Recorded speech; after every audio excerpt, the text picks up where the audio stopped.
اتحادی تھے اور آنے والے دنوں میں اتحادی رہیں گے. میں ان کے ساتھ مل کر کام کرنے کی خواہش رکھتا ہوں اور یہی میں کوشش کرتا رہوں گا. اور جو آپ بات کر رہے ہیں کہ پولیٹیکل انجینئرنگ ہے اور ہمارے یہ معاملات ہیں کہ نیب جو ہے وہ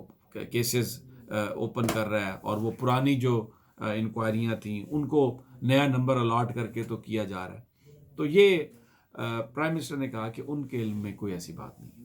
نہ ان کو پتہ ہے. اور لیکن انہوں نے چیمہ صاحب سے کہا کہ مجھے آپ 1 دن کی مہلت دیں تو میں یہ معلوم کر لیتا ہوں کہ اپنے رفقا سے میں پوچھتا ہوں کہ اس کے پیچھے کون ہے اور یہ جو آپ پولیٹیکل انجینئرنگ کی بات کر رہے ہیں یہ کس حوالے سے ہو رہی ہے. لیکن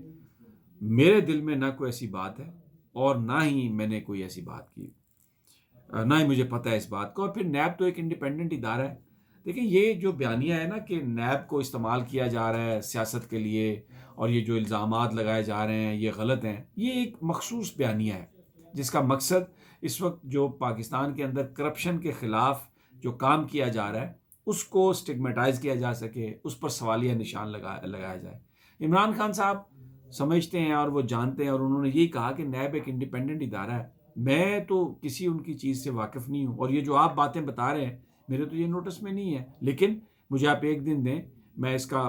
پتہ لگاتا ہوں. لیکن یہ بات میں آپ کو بتا دوں کہ میں جب بھی کرتا ہوں سامنے سے وار کرتا ہوں، پیچھے سے آ کر چھپ کر میں کوئی کارروائی نہیں کرتا. دوسری بات جو ہوئی وہ مولانا فضل الرحمان کے حوالے سے جو میں نے آپ سے پہلے جو ذکر کیا کہ اس بیک گراؤنڈ کا کہ مولانا فضل الرحمان نے پھر پبلکلی بھی یہ کہا کہ اب وقت آ گیا کہ میں اس کا نام بتا دوں جس نے مجھ سے کہا تھا کہ استعفیٰ ہونے والا ہے اور نئے الیکشن ہوں گے. اور پھر یہ بھی مولانا نے کہا اشاروں گرایوں میں کہ آپ جائیں اور جا کے چودھری شجاعت صاحب سے پوچھیں، بس وہ امانت تھی میرے پاس، لیکن اب میں امانت کو جو ہے نا لوٹانے کا ٹائم آ گیا، اب میں یہ راز افشا کروں گا. اس پر چودھری شجاعت صاحب نے یہ ضرور کہا تھا کہ اگر مولانا صاحب کے پاس کسی کی کوئی امانت ہے تو اس امانت کو نہیں، ان کو مولانا صاحب کو چاہیے کہ وہ اس کا راز افشا کریں. لیکن انہوں نے ہمیشہ یہ مینٹین کیا کہ ہم عمران خان صاحب کے ساتھ ہیں. آج جب یہ بات ہوئی تو یہ ڈیفینیٹلی ایک ایسا معاملہ ہے کیونکہ بہت سارے لوگ جو پرائم منسٹر عمران خان کے قریب ہیں جن کا میں نام نہیں بتا سکتا، لیکن انہوں نے مجھے خود ذاتی طور پہ یہ بات کہی کہ پرائم منسٹر یہ کہتے ہیں کہ انہوں نے مولانا فضل الرحمان صاحب سے ملاقات کے لیے کوئی مینڈیٹ نہیں دیا تھا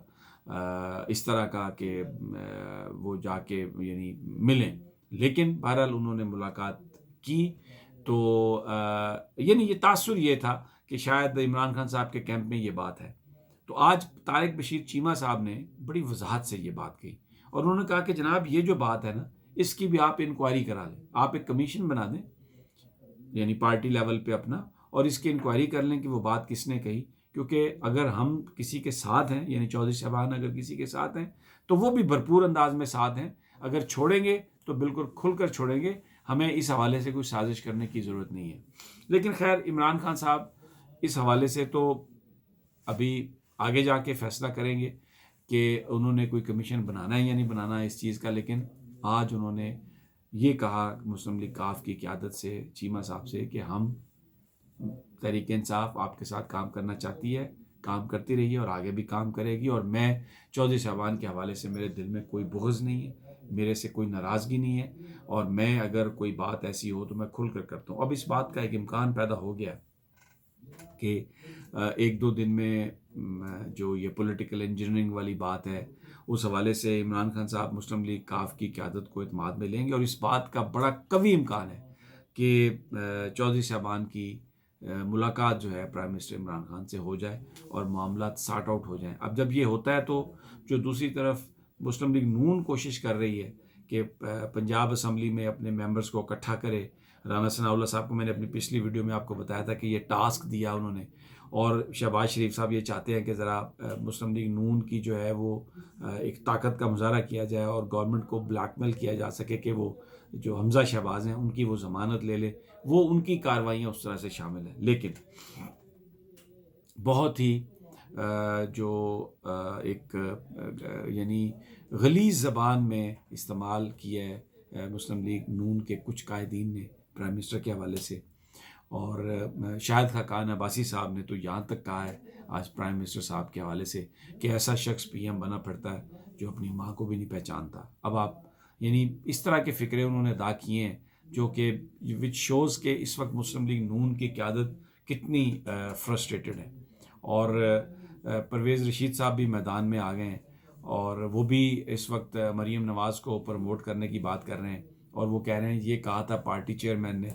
کہ وہ وقت آنے پر فیصلہ کیا جائے گا کہ کون بات کرتا ہے اور کون بات نہیں کرتا، تو اگر مریم نواز صاحبہ نے قیادت کرنی ہے تو اس قیادت کو کرنے کو تو پھر وہ تو پارٹی کی قیادت کا فیصلہ ہوگا۔ لیکن شہباز شریف صاحب کے حوالے سے جو گفتگو ہے وہ اب یہ جو مسلم لیگ نون کے اندر کے جو اختلافات ہیں یہ کھل کر آ گئے ہیں۔ دوسری جانب نیب نے جو چیزیں آج کی ہیں، انہوں نے جو شہباز شریف کے گرد گھیرا بہت تنگ کر دیا۔ منی لانڈرنگ کا جو بڑا نیٹ ورک ہے جس میں چپڑاسیوں کے اکاؤنٹ میں پیسے آ رہے ہیں، سیکریٹریز کے اکاؤنٹ میں پیسے آ رہے ہیں، اور عام آدمی جو غریب لوگ ان کے ساتھ ہیں ان کے اکاؤنٹ سے پیسے ٹرانسفر ہو رہے ہیں، منی لانڈرنگ ہو رہی ہے، پھر شہباز صاحب کے اکاؤنٹ میں آ رہے ہیں، ان کے بچوں کے اکاؤنٹ میں جا رہے ہیں، ایک بڑا نیٹ ورک اربوں روپے کا، اور وہ جو معاملہ ہے وہ بڑا ایک گمبھیر معاملہ ہے۔ شہباز شریف صاحب یہ کہتے ہیں کہ جی میرے بچوں کے پیسے میرے بچوں سے پوچھیں انہوں نے کہاں سے لیے تھے، تو وہ جو کسی نے کہا نا کہ قیامت سے پہلے قیامت ہے یارو، وہ نظر آ رہا ہے۔ قیامت کے دن باپ بچے کو نہیں پہچانے گا، بچہ باپ کو نہیں پہچانے گا، ہر آدمی کو اپنے اعمال کا جواب دینا ہوگا۔ تو ابھی جو صورتحال ہے ایسا لگ رہا ہے کہ وہ سین آ گیا ہے مسلم لیگ نواز کے لیے اور شہباز صاحب کے لیے، اور وہ کہتے ہیں جی یہ جو بچوں نے پیسے لیے تھے، یا بچوں سے پوچھے، مجھ سے آپ کیوں پوچھتے ہیں، لیکن کیونکہ اس کے بینیفیشری جو ہیں شہباز صاحب ہیں تو اس لیے جواب تو ان کو دینا پڑے گا۔ بہرحال جیسے جیسے یہ سچویشن انفولڈ ہوتی ہے دوستوں ساتھیوں میں آپ کے ساتھ شیئر کروں گا۔ اگلی ویڈیو تک اجازت دیجیے، اللہ نگہبان۔